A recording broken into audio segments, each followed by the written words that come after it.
वित्त मंत्री निर्मला सीतारमण आज करेंगी बजट पेश। सुबह 11 बजे बजट संसद भवन में पेश करेंगी और बजट मोदी 3.0 का पहला पूर्ण बजट आज होगा पेश।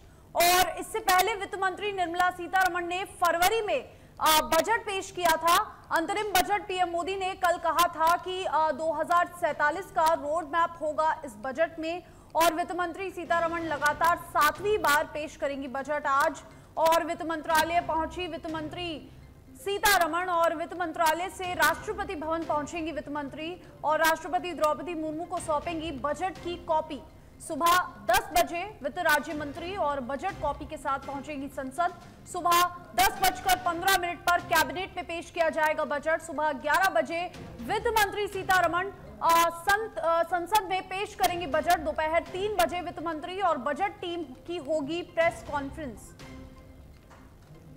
बड़ी अपडेट आपको दे दें, बजट की बड़ी अपडेट। सुबह 11 बजे वित्त मंत्री संसद में पेश करेंगी बजट। दोपहर 3 बजे वित्त मंत्री और बजट टीम की होगी प्रेस कॉन्फ्रेंस और ये प्रेस कॉन्फ्रेंस काफी अहम मानी जा रही है।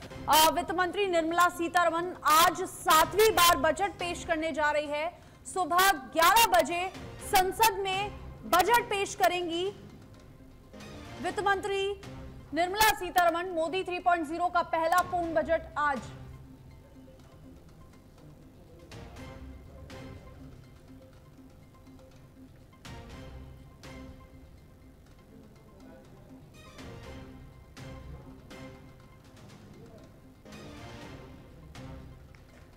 और देश का पूर्ण बजट आज संसद में होगा पेश। वित्त मंत्रालय से राष्ट्रपति भवन पहुंचेंगी वित्त मंत्री। राष्ट्रपति द्रौपदी मुर्मू को सौंपेंगी बजट की कॉपी और संसद में आज 7वीं बार बजट पेश करने जा रही है वित्त मंत्री निर्मला सीतारमण। और ज्यादा जानकारी के लिए हमारे साथ दिल्ली से हमारे संवाददाता राजीव तिवारी फोन लाइन पर जुड़ गए हैं। राजीव, बड़ा दिन क्योंकि आज पूर्ण बजट पेश होने वाला है संसद में। निर्मला सीतारमण वित्त मंत्री जो है वो 7वीं बार बजट पेश करने जा रही है। तो सबसे पहले जो सबसे बड़ा सवाल कि इस बार बजट में क्या खास होने वाला है, क्या कुछ सौगातें जनता को मिलने वाली है, एक बार इससे जुड़ी पूरी जानकारी बता दीजिए। बिल्कुल, देखिए यह मोदी सरकार के तीसरे कार्यकाल का पहला बजट है। और बात किया जाए तो देखिए कल प्रधानमंत्री नरेंद्र मोदी जब पार्लियामेंट पहुंचे तो उन्होंने साफ तौर पे कहा कि इस बार जो बजट पेश हो रहा है यह बजट जो है सभी सेक्टर के लोगों के लिए अच्छा होगा और 2047 तक जो विकसित भारत बनाने का जो उनका विजन है उसके लिए एक मजबूत नींव रखा जाएगा। तो इस बजट से देखिए हर वर्ग को उम्मीद है, चाहे वो महिलाएं हो, किसान हो, युवा हो या जो सीनियर सिटीजन है, कारोबारी हैं, उद्योगपति हैं, सभी लोगों को उम्मीद है। क्योंकि यह प्रधानमंत्री के बयान के बाद यह लग रहा है कि इस बजट में बहुत कुछ खास होने वाला है।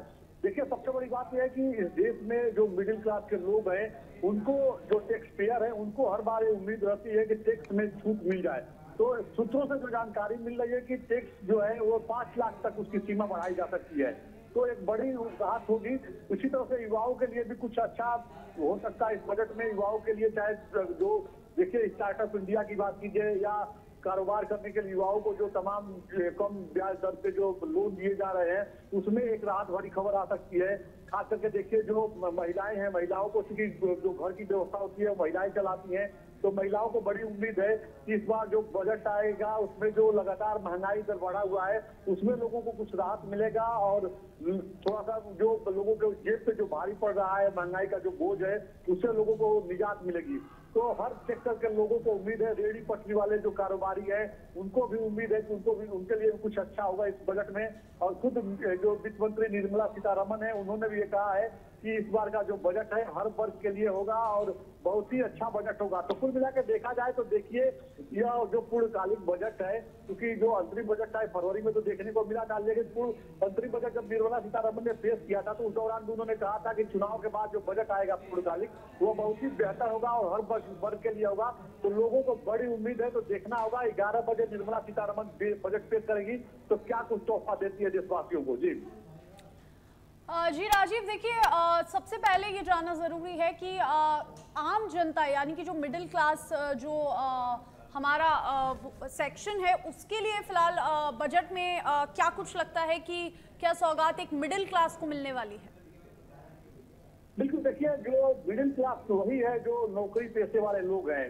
नौकरी पेशे वाले लोगों को सबसे ज्यादा दिक्कत होती है तो वो होती है क्योंकि उनको सैलरी बेस्ड एम्प्लॉय होते हैं, तो वह जो टैक्स देते हैं तो टैक्स को लेकर के थोड़ी सी चिंता रहती है और उनको उम्मीद रहती है कि थोड़ा सा टैक्स में रिलीफ मिल जाए तो उनका जो बजट है, चाहे वो घर का हो या अन्य चीजों का जो बजट है, उसमें थोड़ा सा बेहतर करेंगे।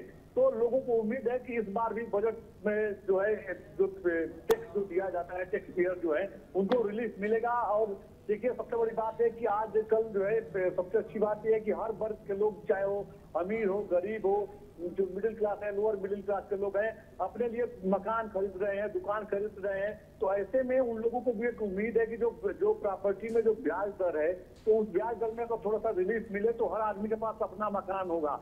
प्रधानमंत्री नरेंद्र मोदी का वही विजन है कि हर आदमी के पास अपना पक्का मकान हो और यहाँ तक कि प्रधानमंत्री आवास योजना के साथ वो गरीबों को मकान बनवाते भी हैं। तो जो मिडिल क्लास के जो लोग हैं जो अपने रहने के लिए फ्लैट खरीदते हैं, मकान बनवाते हैं, तो उनको थोड़ा सा उम्मीद है कि अगर इस बजट में जो ब्याज है प्रॉपर्टी में, जो प्रॉपर्टी परचेज में जो ब्याज जो है उसमें थोड़ी सी रिलीफ मिलती है तो एक राहत भरी खबर उसके लिए होगी। हर वर्ग का लोग, चाहे वो मिडिल क्लास हो या कारोबारी हैं या छोटे व्यापारी हैं, मझौले व्यापारी हैं, हर वर्ग के लोगों को उम्मीद है कि उनको जो है वो कुछ न कुछ निर्मला सीतारमण इस बार तोहफा देंगी, कुछ अच्छा मैसेज आएगा इस बार बजट में। जी राजीव, देखिए अगर दो चीज़ों की बात करें, सबसे पहले तो एक तो टैक्स स्लैब और दूसरा कि पेट्रोल डीजल में जो छूट मिलने की संभावना है उनको लेकर क्या अपडेट है कि एक तो टैक्स स्लैब में मिडिल क्लास को क्या छूट मिल सकती है और दूसरा पेट्रोल डीजल को लेकर इस बार बजट में फिलहाल क्या सौगात एक जनता को मिल सकती है?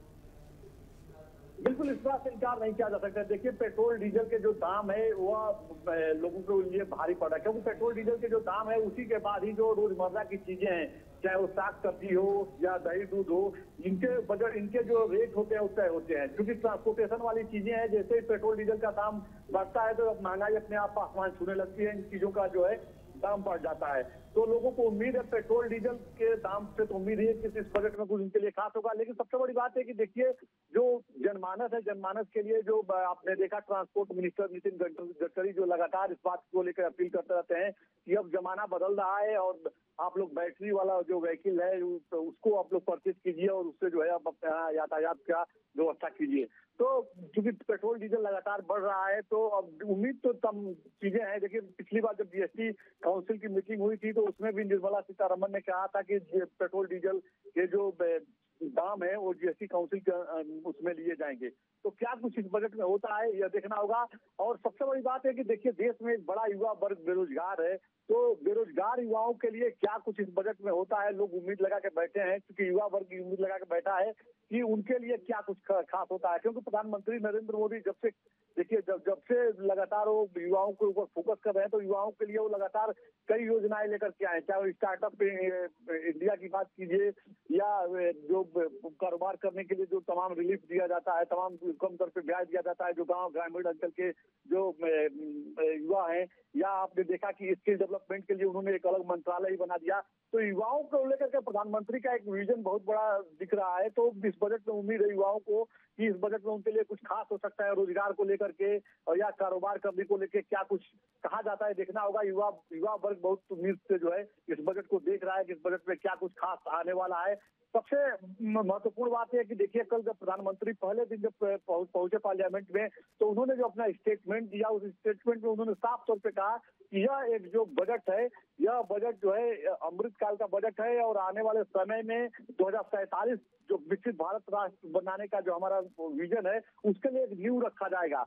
तो कहा जा सकता है कि यह बजट बहुत ही मजबूत होगा। प्रधानमंत्री के बयान के हिसाब से 11 बजे जब निर्मला सीतारमण बजट पेश करेंगी तो देखना होगा क्या कुछ खास रहता है इस बजट में। जी राजीव, देखिए जैसा कि आपने बताया कि कल जब प्रधानमंत्री नरेंद्र मोदी मीडिया से रूबरू हुए तो उन्होंने कहा कि ये जो बजट पेश होने वाला है ये 2047 तक का कहीं ना कहीं एक रोड मैप है।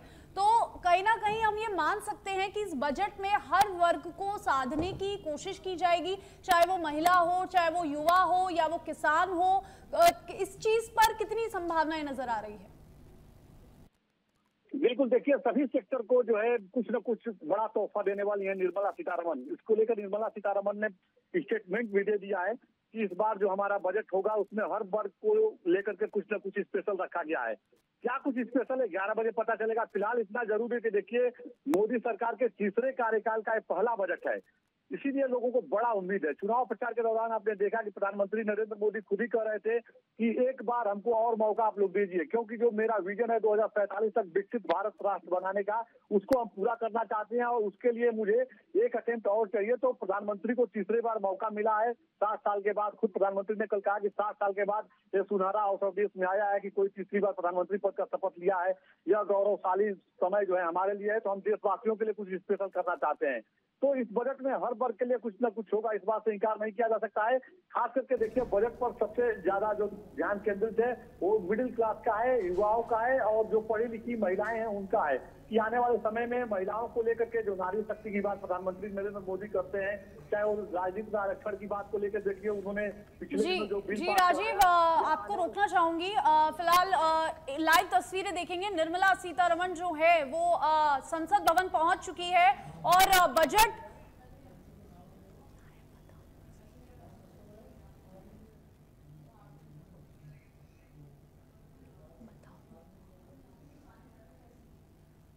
वित्त मंत्रालय के बाहर से निर्मला सीतारमण की ये लाइव तस्वीरें आपको दिखा रहे हैं। दिल्ली से लाइव तस्वीरें जहां पर बजट को पेश करती हुई मीडिया के सामने बजट को दिखाती हुई निर्मला सीतारमण दिख रही है और यहां पर उन्होंने मीडिया के सामने बजट की पोटी दिखाई यहां पर और अब सीधा राष्ट्रपति भवन जाएंगी और राष्ट्रपति द्रौपदी मुर्मू को बजट की कॉपी सौंपेंगी वित्त मंत्री निर्मला सीतारमण। और आज बड़ा दिन, दिल्ली से लाइव तस्वीरें सीधा आपको दिखा रहे हैं और सच बेधड़क बजट से जुड़ी पल पल की अपडेट आपको दे रहा है लगातार।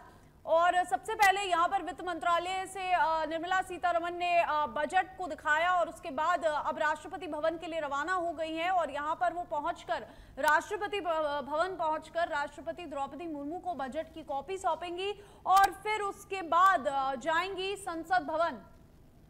ये लाइव तस्वीरें दिल्ली से आपको दिखा रहे हैं, सीधा लाइव तस्वीरें जहां पर निर्मला सीतारमण राष्ट्रपति भवन के लिए रवाना हो चुकी है। बजट की कॉपी उनके पास है और अब ये बजट की कॉपी राष्ट्रपति द्रौपदी मुर्मू को सौंपी जाएगी। दिल्ली से लाइव तस्वीरें आपको दिखा रहे हैं राष्ट्रपति भवन के बाहर की, जहां पर निर्मला सीतारमण पहुंचने वाली है और राष्ट्रपति द्रौपदी मुर्मू को बजट की कॉपी सौंपेंगी।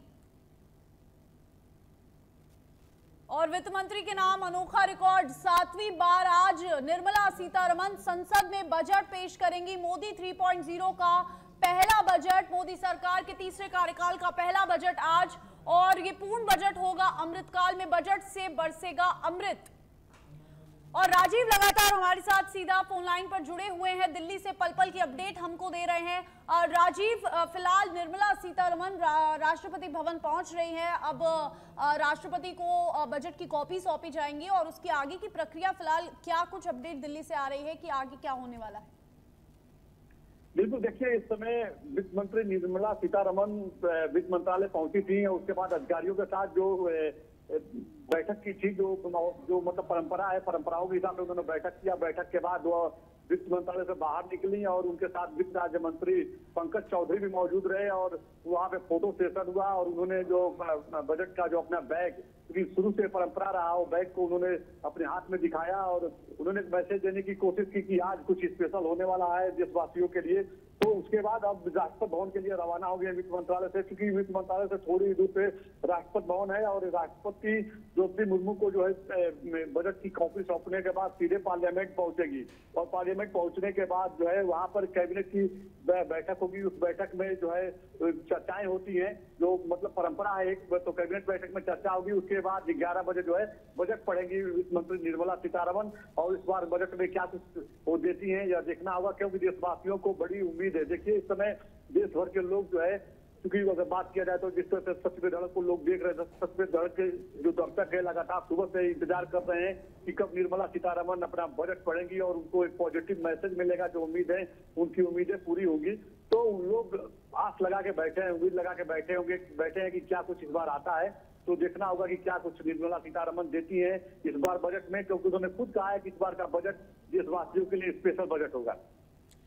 राजीव, एक राजनीतिक पॉइंट भी यहाँ पर उठता है, पॉलिटिकल पॉइंट उठता है कि जिन संयुक्त दलों से मिलकर बीजेपी ने सरकार बनाई है कि बजट में कहीं ना कहीं उन दलों से जुड़े स्टेट्स को भी सौगातें मिल सकती है, कुछ खास सौगातें जो कि दलों को साधने में और एक टोन बरकरार रखने में काम आएंगी। देखिए, सरकार की तो एक कोशिश सही है, क्योंकि एनडीए गठबंधन की सरकार है और भारतीय जनता पार्टी के जो रणनीतिकार हैं, या प्रधानमंत्री नरेंद्र मोदी की बात कीजिए, गृह मंत्री अमित शाह की बात कीजिए, इन लोगों की लगातार इस बात को लेकर कोशिश है कि जो हमारे घटक दल है, एनडीए के जो घटक दल है, उनको हर दृष्टिकोण से संतुष्ट रखा जाए। लेकिन ये कितना संभव कर पाते हैं, ये देखना होगा। देखिए, सबसे बड़ी बात यह है कि भारतीय जनता पार्टी लगातार अपने सहयोगियों को साथ लेकर के चलने की बात करती है, चाहे वो 2014 की बात कीजिए, 19 की बात कीजिए, आपकी बात कीजिए। इस बार थोड़ा सा भारतीय जनता पार्टी का जो आंकड़ा रहा कम रहा, इस वजह से इस बार थोड़ा उनके घटक के दल के जो नेता हैं मजबूत हैं और मजबूती के हिसाब से अपना डिमांड भी कर रहे हैं। इसका सबसे बड़ा उदाहरण कल देखने को मिला। देखिए, बिहार के जो मुख्यमंत्री नीतीश कुमार है, वो लगातार इस बात की मांग करते रहे कि बिहार को स्पेशल पैकेज मिलना चाहिए, बिहार को विशेष राज्य का दर्जा मिलना चाहिए। तो कल सरकार की तरफ से साफ कर दिया गया कि ऐसा प्रावधान नहीं है, इस तरह का नियम नहीं है, स्पेशल राज्य का, विशेष राज्य का दर्जा हम इस बार नहीं दे पाएंगे बिहार को। अगर बिहार को विशेष राज्य का दर्जा दिया जाता तो देखिए, उधर उड़ीसा की तरफ से भी मांग की जा रही थी, या कहा जा सकता है आंध्र प्रदेश के चंद्रबाबू नायडू, क्योंकि उधर एनडीए में सहयोग है, घटक दल एनडीए के, तो वो भी स्पेशल पैकेज की मांग कर रहे हैं। तो इसी हिसाब से सबका अपना मांग है, लेकिन सरकार कितना पूरा करती है देखना होगा। एक बात तो साफ कर दिया सरकार ने कि किसी भी राज्य को हम विशेष राज्य का दर्जा नहीं दे पाएंगे। अब स्पेशल पैकेज की मांग की गई है आंध्र प्रदेश की तरफ से। पिछले दिनों जब आंध्र प्रदेश के मुख्यमंत्री चंद्रबाबू नायडू आए थे, तो प्रधानमंत्री से भी मुलाकात किए थे, गृह मंत्री अमित शाह से भी मुलाकात किए थे, और तमाम जो इंफ्रास्ट्रक्चर डेवलपमेंट की बातें सामने आई थी, तो उसके लिए उन्होंने स्पेशल पैकेज की मांग की थी।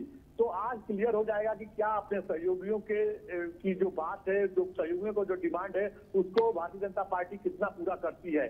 जी जी राजीव, तो जो तमाम सेक्टर्स हैं, जिन सेक्टर पर बजट खर्च ज्यादा हो सकता है इस बार, फिलहाल वो कौन से सेक्टर है मैं जानना चाहूंगी। एक तो स्वास्थ्य और शिक्षा का सेक्टर, चाहे वो एग्रीकल्चर का सेक्टर हो, चाहे वो इंफ्रास्ट्रक्चर का हो, चाहे डिफेंस का हो, कहीं ना कहीं सरकार कौन से ऐसे सेक्टर्स हैं जिन पर ज्यादा बजट इस बार खर्च करने वाली है? बिल्कुल, देखिए, इस बात से इनकार नहीं किया जा सकता है। सरकार का अगर देखा जाए तो लगातार जो फोकस है सभी सेक्टर पे बराबर है, मतलब अगर बात किया जाए तो। लेकिन डेवलपमेंट की जो बातें हो रही हैं, लेकिन आप देखिए इन दिनों सरकार का जो फोकस है वो डिफेंस पे ज्यादा है।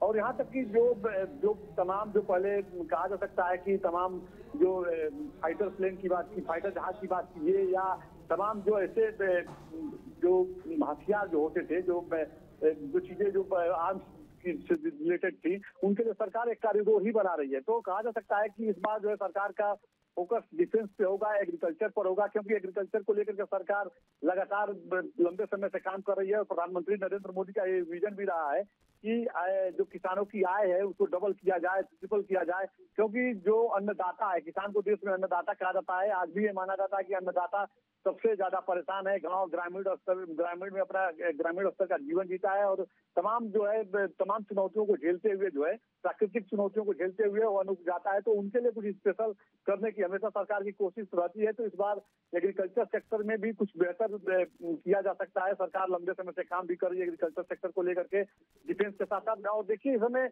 एजुकेशन की अगर बात की जाए तो एजुकेशन में सरकार लगातार लंबे समय से काम कर रही है, चाहे वो IIT बनाने की बात हो या एम्स बनाया जा रहा है जो मेडिकल के छात्रों के लिए। लेकिन थोड़ा सा देखिए, अभी शिक्षा क्षेत्र में जो लगातार करप्शन की बातें आ गई हैं, ये भी एक मुद्दा बना हुआ है। लगातार विपक्ष के नेता इसको लेकर सवाल भी खड़ा कर रहे हैं। तो आने वाले समय में एजुकेशन सेक्टर को कैसे मजबूत किया जाए, पारदर्शी किया जाए, ये तमाम ऐसे सवाल हैं जो विपक्ष के सामने, विपक्ष जिसको खड़ा कर रहा है, जो चुनौती बनी हुई है सरकार के लिए, तो इसको लेकर सरकार कुछ इसमें स्पेशल कर सकती है।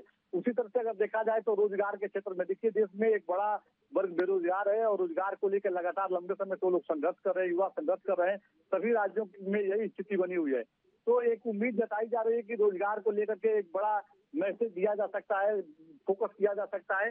तो युवाओं को भी उम्मीद है कि इस बार सरकार कुछ अच्छा कर सकती है। वही स्थिति कहा जा सकता है कि जो महंगाई, देखिए महंगाई जो है महंगाई लगातार बढ़ती जा रही है, इस बात को सरकार भी मान रही है। चाहे वो सब्जी, रोजमर्रा की चीजें हैं, सब्जी की बात कीजिए, दूध दही की बात कीजिए या चावल दाल की बात कीजिए, तो यह एक आम जनता के लिए एक समस्या बनी हुई है। आम जनता की बातों को लेकर लगातार विपक्ष हमेशा सरकार के ऊपर हमला भी रहा है कि महंगाई दर कंट्रोल नहीं हो रही है। तो इसके लिए सरकार कुछ स्पेशल करती है, यह भी देखना महत्वपूर्ण होगा कि निर्मला सीतारमण क्या कुछ करती है महंगाई को लेकर के, बजट में क्या कुछ स्पेशल देने की कोशिश की जा रही है। सबसे बड़ी बात है कि देखिए, विकास दर को लेकर ज्यादा फोकस किया जा सकता है, क्योंकि जो टारगेट रखा गया है 2047 तक विकसित भारत बनाने के लिए, तो विकास दर क्या हमारा है, वर्तमान में विकास दर क्या है, और जो लक्ष्य साधा गया है, लक्ष्य रखा गया है 5 ट्रिलियन का, उसको कैसे हम अचीव करेंगे, कैसे वहां तक पहुंचेंगे, इन तमाम चीजों को लेकर के कुछ न कुछ, चाहे वो इंफ्रास्ट्रक्चर डेवलपमेंट की बात कीजिए, कंस्ट्रक्शन की बात कीजिए, तमाम जो औद्योगिक धंधा जो कारोबारी है उनके लिए क्या कुछ मैसेज दिया जाता है, कहाँ पे उनको छूट दिया जाता है, निवेश को लेकर के क्या कुछ सरकार की तरफ से पॉजिटिव मैसेज दिया जाता है, ताकि निवेश ज्यादा से ज्यादा भारत में आए, ये सब चीजें देखना होगा। जी अगर इस बीच किसान वर्ग की अगर मैं बात करूं तो देखिए राजीव, इस बार राजस्थान में भी भजन लाल सरकार ने किसान सम्मान निधि योजना की जो राशि है वो बढ़ाई है, उसमें बढ़ोतरी की है। तो जब राजस्थान में हुआ तो क्या लगता है कि केंद्र में भी इस बार शायद संभावनाएं हैं कि किसान वर्ग को साधने के लिए कहीं ना कहीं किसान सम्मान निधि योजना की जो राशि है वो बढ़ाई जा सकती है? बिल्कुल, देखिए ऐसी संभावना जताई जा रही है, ऐसा हो सकता है, क्योंकि देखिए सबसे बड़ा, बिल्कुल सही आपने कहा कि राजस्थान इस देश भर में उदाहरण के लिए एक बड़ा राज्य बना है कि किसान सम्मान निधि सबसे पहले राजस्थान में बढ़ाई गई है, तो केंद्र सरकार बढ़ा सकती है, ऐसी संभावनाएं जताई गई हैं और ऐसी चर्चाएं चल भी रही हैं, क्योंकि किसानों की जो आर्थिक स्थिति है उसको सुदृढ़ करने के लिए सरकार लगातार काम कर रही है, और एमएसपी भी बढ़ाया जा रहा है। जो समय समय पे आपने देखा कि एमएसपी बढ़ाया गया। और देखिए, दूसरी बात यह है कि सरकार का सबसे ज्यादा इस समय फोकस जो एग्रीकल्चर सेक्टर में है, तो सरकार चाहती है कि जो किसान भाई हैं, जो किसान वर्ग के जो लोग हैं, वो जो पारंपरिक जो खेती हो रही है उससे हट करके कुछ स्पेशल टेक्नोलॉजी के हिसाब से खेती करें, और पहले जो मक्के का, ज्वार का, बाजरा का ये जो खेती होता था, इन सब खेती पे जो है एक बार फिर जो है ये काम करने की जरूरत है। तो लगातार देखा जा रहा है कि जो मोटा अनाज को लेकर के जो है प्रधानमंत्री नरेंद्र मोदी लगातार किसानों से अपील भी करते रहे हैं, और इस बार कुछ स्पेशल किया जा सकता है कि उस सेक्टर में कि मोटा अनाज उत्पाद के लिए किसान ज्यादा से ज्यादा जो है उस क्षेत्र में काम करें, और कुछ ऐसा उनको फायदा हो, ताकि आने वाले समय में उनकी इसका आर्थिक स्थिति भी ठीक हो, और उधर किसान जो है उधर थोड़ा किसान का झुकाव ज्यादा हो। तो कहा जा सकता है कि किसी क्षेत्र में जो है जो मोटा अनाज है उसके उत्पाद के लिए, उस खेती को करने के लिए, उसका बढ़ावा देने के लिए कुछ न कुछ स्पेशल पैकेज या कुछ स्पेशल घोषणाएं कर सकती है निर्मला सीतारमण। तो कृषि सेक्टर में ये उम्मीद की जा रही है। साथ ही देखिए, जो खाद है, जो डाई है, यूरिया है, यह किसानों के लिए थोड़ा सा महंगा पड़ जाता है कहीं कहीं, तो उसके लिए सरकार क्या कुछ व्यवस्था करती है यह भी देखना होगा। किसानों की हमेशा से शिकायत रहती है कि समय पर जो है ना तो उनको खाद मिल पाता है, ना तो उनको बीज मिल पाता है। जो बिचौलिए हैं वो उसकी खरीदारी कर करके और महंगे दाम पर बेचते हैं। तो जो सामान्य किसान है, जो गाँव में निवास करते हैं, खेती बाड़ी करते हैं, छोटे किसान हैं, तो उनके लिए खाद बीज की समस्या बनी रहती है, बड़ी चुनौती होती है। तो उनको रिलीफ देने के लिए, उनको सही समय पे खाद मिले, बीज मिले, सही तरीके से वो अपनी खेती बाड़ी कर सकें, क्या कुछ कहा जाता है यह भी इस बजट में देखना होगा। जी, अगर हेल्थ सेक्टर की बात करें राजीव, तो संभावनाएं जताई जा रही है कि सरकार हेल्थ सेक्टर में भी बड़ी घोषणाएं कर सकती है, जैसे कि 70 साल से ज्यादा के लोगों को मुफ्त इलाज का ऐलान इस बार हो सकता है, और हेल्थ इंश्योरेंस जो है उस पर टैक्स की छूट मिल सकती है। तो हेल्थ सेक्टर को अगर देखा जाए, सिर्फ हेल्थ सेक्टर को, तो उस पर फिलहाल क्या जानकारी सामने आ रही है? बिल्कुल, देखिए हेल्थ सेक्टर में भी लोगों को बहुत उम्मीद है, क्योंकि इस बार हेल्थ मिनिस्टर जेपी नड्डा बने हैं, जो भारतीय जनता पार्टी का राष्ट्रीय अध्यक्ष हैं, और इस बार स्वास्थ्य मंत्री बने। इसके पहले भी देखा जाए तो जब वो नहीं थे, अध्यक्ष नहीं थे, तो उसके पहले भी जो है स्वास्थ्य मंत्रालय उन्हीं के पास था। तो इस समय जो है स्वास्थ्य मंत्रालय में अच्छा काम करने को लेकर के जेपी नड्डा जाने जा रहे हैं, क्योंकि जब से उन्होंने कमान संभाला है उसके बाद लगातार वो बैठकें कर रहे हैं। देश भर में जो एम्स बना है, एम्स के जो डॉक्टर हैं वो लगातार उनसे संपर्क कर रहे हैं, क्योंकि आज भी देखिए जो हेल्थ सेक्टर की बात की जाए तो केंद्र सरकार की तरफ से आयुष्मान भारत कार्ड तो बना है, लेकिन उस आयुष्मान भारत कार्ड को सही तरीके से कहाँ पे प्रयोग किया जा रहा है, कौन से लोग उसके लाभार्थी हैं, किसको लाभ मिल पा रहा है, नहीं मिल पा रहा है, इसको लेकर के लगातार तत्परता से काम कर रहे हैं। और बिल्कुल आपने सही कहा, सरकार की ऐसी मंशा है कि जो 70 साल से अधिक उम्र के लोग हैं उनको भी जो है हेल्थ सेक्टर में जो है इस कार्ड का फायदा मिले, सरकार चाहती है। क्योंकि जब लोकसभा चुनाव के बाद से इस बात की चर्चाएं चल रही थी कि शिक्षा और हेल्थ के सेक्टर में जो है सबसे मजबूती से काम करने की जरूरत है। तो अब हेल्थ सेक्टर की अगर बात की जाए तो तमाम जो इंश्योरेंस कंपनी है जो हेल्थ सेक्टर में काम कर रही हैं, तो उनके लिए कुछ ना कुछ स्पेशल आ सकता है, ताकि आम जनता, आम जनमानस जो है वो अपना इंश्योरेंस ले और उनको अच्छा से अच्छा फायदा मिले और सही तरीके से समय पर उनका उपचार हो जाए। और इसी को लेकर के देखिए हेल्थ सेक्टर में इसे एक पर्यटन का एक रूप दे दिया गया है, चाहे वो शहरी इलाका ही नहीं बल्कि ग्रामीण क्षेत्र में भी जो लोग निवास करते हैं वो अभी जो है सही तरीके से अपना इंश्योरेंस करा सके और उनको सही समय पे घर पर ही उपचार मिल सके, नजदीक में उपचार मिल सके। ये सरकार की मंशा है और इसको लेकर सरकार काम कर रही है। तो उम्मीद जताई जा रही है कि आज जो है हेल्थ सेक्टर में भी कुछ स्पेशल जो है निर्मला सीतारमण कुछ स्पेशल पैकेज हेल्थ सेक्टर के लिए दे सकती हैं, ताकि लोगों का जो स्वास्थ्य है वो सही रहे और सरकार की जो योजना है आयुष्मान भारत उसका अधिक से अधिक लोगों को फायदा मिले। जी राजीव, देखिए मोदी सरकार के तीसरे कार्यकाल का ये पहला बजट है, पूर्ण बजट है, तो कहीं ना कहीं युवाओं को उम्मीद है कि इस बार सरकार अगर युवाओं को अगर देखा जाए कि अगर बजट से युवाओं को टारगेट करती है तो युवाओं को कहीं ना कहीं बजट से उम्मीद है कि बेरोजगारी से निपटने के लिए इस बार सरकार क्या एक खास स्कीम लाती है, क्या कुछ सौगात लाती है? बिल्कुल, देखिए प्रधानमंत्री नरेंद्र मोदी का हमेशा से विजन रहा है कि युवा जो है अपने पैर पे मजबूती से खड़ा हो, और इसको लेकर के प्रधानमंत्री नरेंद्र मोदी लगातार 2014 से ही काम कर रहे हैं। चाहे देखिए जैसे प्रधानमंत्री बने उन्होंने स्किल डेवलपमेंट मंत्रालय बनाया, एक नया मंत्रालय ही उन्होंने बनाया, ताकि जो युवा के अंदर जो स्किल है, जिस क्षेत्र में वो बेहतर काम कर सकता है उस क्षेत्र में उसको बढ़ाया जाए, उस टेक्नोलॉजी का जानकारी उसको हो और पढ़ लिख करके वो अपने पैर पे खड़ा हो सके। प्रधानमंत्री लगातार कहते रहे हैं कि कोई जरूरी नहीं है कि आप पारंपरिक शिक्षा ही पढ़िए, ग्रेजुएशन कीजिए, पोस्ट ग्रेजुएशन कीजिए, पीएचडी कीजिए, उसका कहिए कि हम बेरोजगार हैं।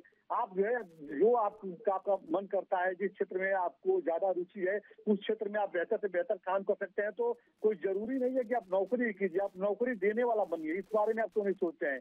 तो देखिए श्री प्रधानमंत्री का तो विजन है कि युवा अपने पैर पे खड़ा हो, मजबूती से खड़ा हो, लेकिन देश में आज भी बेरोजगार युवाओं का एक बहुत बड़ा संख्या है और यह एक बहुत बड़ी चुनौती है कहा जा सकता है सरकार के लिए, क्योंकि विपक्षी नेता हमेशा, चाहे वो लोग संसद भवन हो या सड़क हो, जब भी कोई मंच साझा करते हैं तो यह एक बड़ा मुद्दा बन जाता है कि देश में बेरोजगारी बढ़ती जा रही है।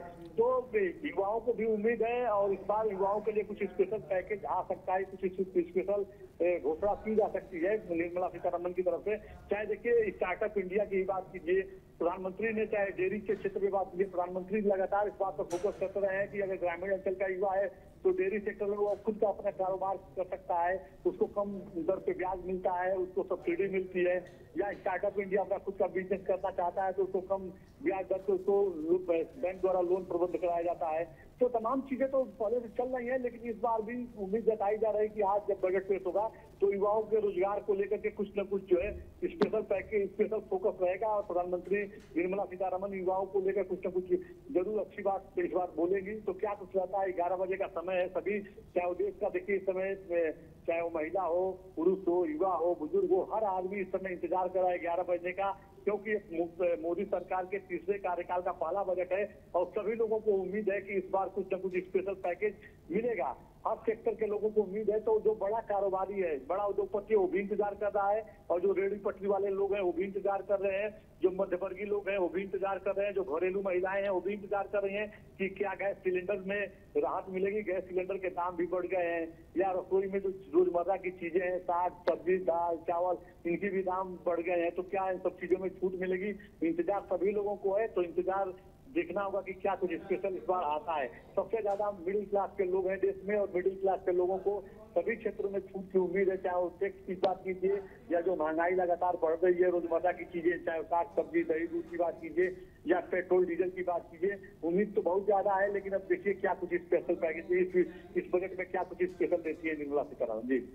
जी शुक्रिया। ठीक है राजीव, शुक्रिया आपका तमाम जानकारी के लिए। तो